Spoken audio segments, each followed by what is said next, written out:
Hello, my sweet baby angels, and welcome back to my channel. This is the second installment of Kinda Cool, which is a series where I share things that I think are kind of cool because you are very cool and you deserve to be surrounded by things that are kind of cool. These are things that bring me little joys in life, and so I hope they can do the same for you. In reflecting on May, I feel like May was a very long Wednesday in a poorly lit Walmart where you're filled with the anxiety of running into estranged high school classmates. So it wasn't bad, but it also wasn't great. And it's safe to say that I am excited that May is over. I'm excited for June. I'm excited for summer. The days get longer. The fruits are sweeter. The air is a little bit saltier. Love is in the air. I'm also a summer baby, so happy Gemini season. If you are a Gemini hater, I think you just haven't met the right Gemini. Personally, I think Geminis are great. My birthday is in a couple of weeks, so it is a national holiday in this community and we will be celebrating all month long.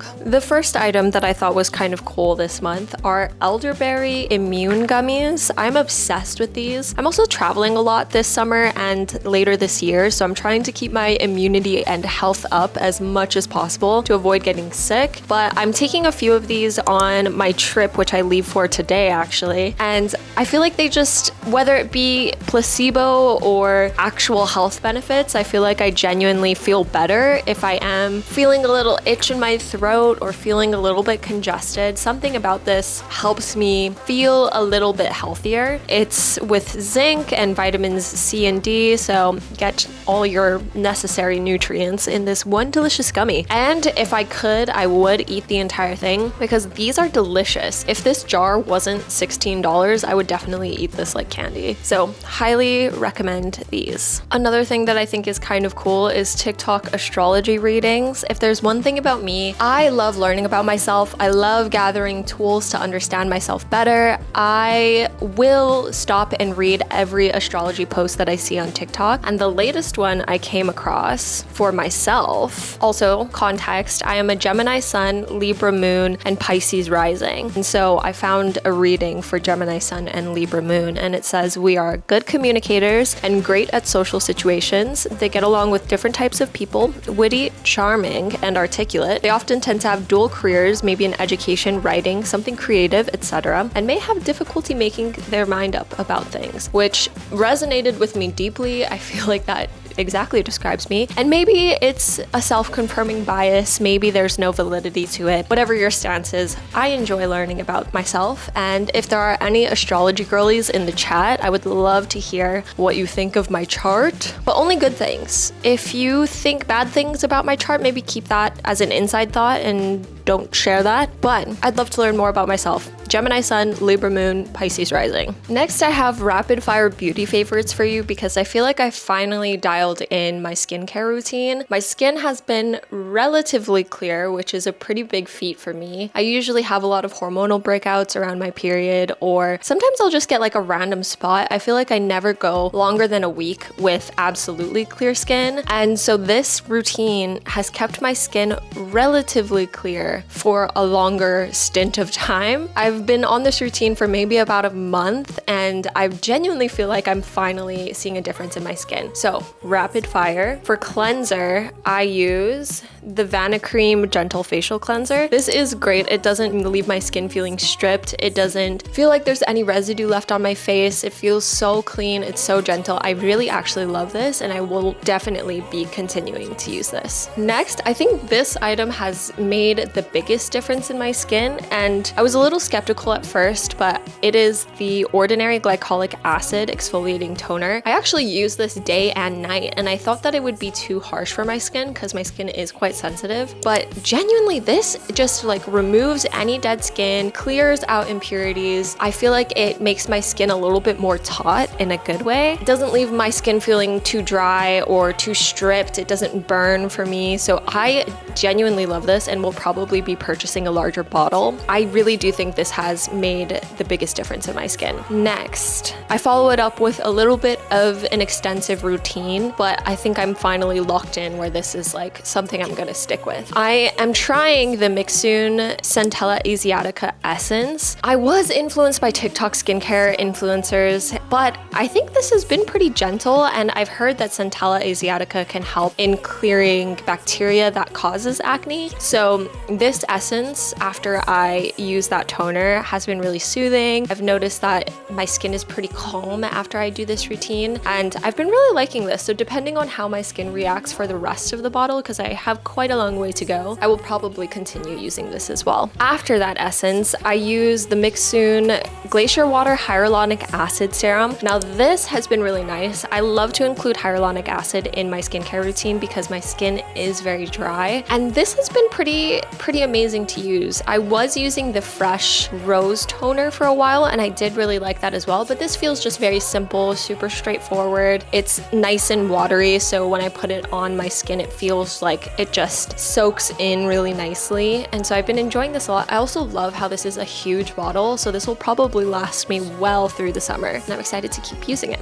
Okay, we're almost done. The next is a combination of products, and again, I was influenced by TikTok, and I'm always skeptical of TikTok skincare advice because I have tried things in the past that did not work for me, but this genuinely did work for me, and it's the Vanicream Daily Moisturizer with a few drops of castor oil. I only do this at night, and I noticed that my skin is just like a lot smoother and more moisturized when I wake up. It doesn't feel too heavy because I really just do a few drops of the castor oil inside of my moisturizer, mix it together, spread it on my face, and you're gonna look like very moisturized, glowy, oily glass skin when you go to sleep, but my skin drinks it up, and when I wake up, I have well hydrated but not greasy skin. Keep in mind though, my skin is very dry, so I need this much moisture, and this night routine has been a godsend. I love it. I am taking this castor oil wherever I go. I think it has made a really great difference in my skin. I've also seen on TikTok, so take this with a grain of salt, I've seen that castor oil is known as an antimicrobial,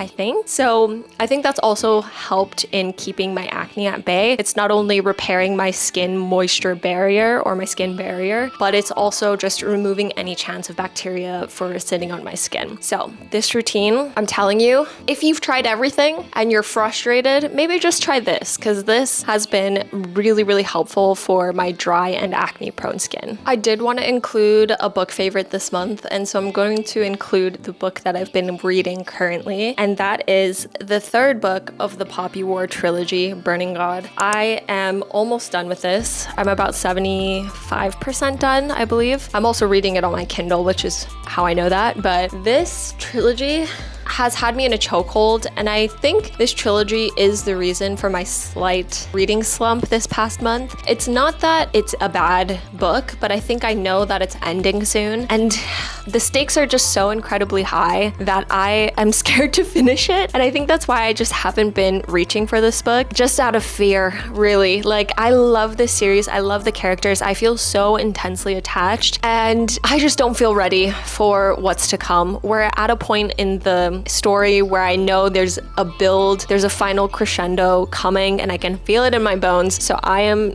terrified, to say the least. But truly, this series has changed my life in that I think I will continue to think about this series for the rest of my life. I also found out this past week that R.F. Kuang, Miss Rebecca, is only a year older than me, and that was humbling, to say the least. Sometimes when people are wildly successful and they're my age, I get a little upset because I'm like, wow, what am I doing? I don't know. But this book has me in a chokehold. I just miss the sweet innocence that I felt during the first book, how naive I was, how unprepared I was for what was to come. Highly recommend Burning God.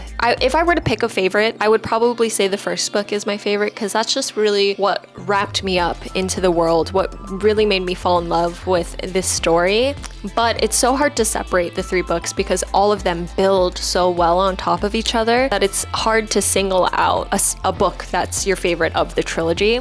But she got me with this one. My next favorite, as in bookish fashion, is of course my Kindle. I have been obsessed with my Kindle because I feel like I read faster for some reason on my Kindle. I burn through books really quickly, except for this month. I was in a slight reading slump this month, but it's so convenient. I can fit this in my purse, and so I'm more drawn to reading a few pages of a book rather than reaching for my phone. If you've been on the fence about a Kindle, because I was on the fence for a very, very long time, I would say take the plunge, because truly it is so convenient to continue reading if you just have this on you all the time. And it's like carrying a library in your pocket all the time. So I'm excited to have this in my life. I am excited to travel with this. I feel like it's gonna help me just get through my TBR, which is ever growing, but my Kindle has absolutely been very cool. Okay friends, that's all I have for you today. I hope May was kind to you. I hope you are drinking adequate amounts of water and getting enough sleep. I hope that June is even kinder to you. I hope this summer you have the most exciting plans, and I hope that you adopt some of these things into your life to make it even cooler than it already is. I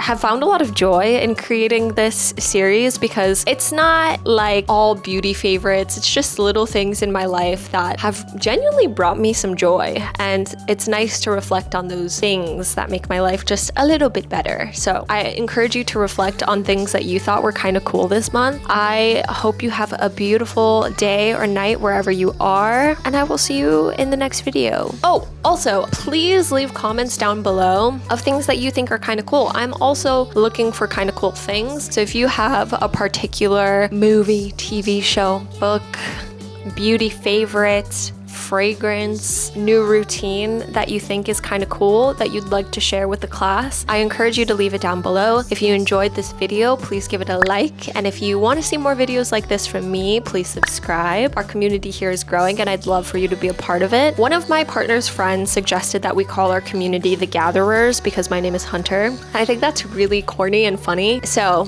let me know what you think of that below. And if you want to be called a gatherer. Thanks for gathering. Okay, I'll see you next time. Okay, bye. Surprise! Bonus content. If you made it this far in the video, then you get extra things that are kind of cool. I wanted to share my summer fragrance with you, which I bought for myself for my birthday. My summer fragrance is Acro Bake. This smells like if the Lush Super Milk hair spray were in perfume form. I swear it smells so freaking good. And this is a gourmand, but there's something very like edgy about it that I really like. There's like a musk to it that makes the sweetness a little bit more interesting. So it's not just like a sugary, syrupy sweet. It's so good. I'm obsessed with this. So, summer fragrance, if you made it this far in the video, you are now privy to know this. Second bonus content, if you made it this far in the video, is the soundtrack of my summer so far has been Hannah Vu's Romanticism album. It is so good. I'm obsessed with it. I've been listening to it on repeat, and from top to bottom, that album is beautiful. My favorite song on the album is probably Look Alive, which is the first song, and it is so beautiful. It just makes me want to take a deep breath and sprint down a meadow hill or something like that, but it's beautiful. I love it, and now I'm sharing it with you so that you can be cool and interesting, even more cool than your friends. And that's all for staying this long in the video. So now you know, maybe there's more bonus content to come. Bye bye.